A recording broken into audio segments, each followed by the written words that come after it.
さあ、行くぞ。今日はお雑配水槽の希釈清掃の見学にやってきました。お雑配水槽はトイレからの汚水とキッチンやお風呂などの雑配水を合わせて排水ポンプで公共の下水に流す設備です。くらえ。ポンプを稼働しながら水を流してお雑配水を希釈するのが今回の作業です。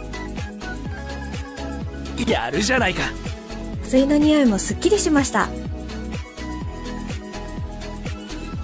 最後に電流値や絶縁抵抗値を測定し、設備に問題がないか点検をして終了です。今日も一日お疲れ様でした。トレジャービットではスタッフを大募集しています。東京、埼玉、千葉エリアで活躍したい方、インスタの DM までご応募お待ちしております。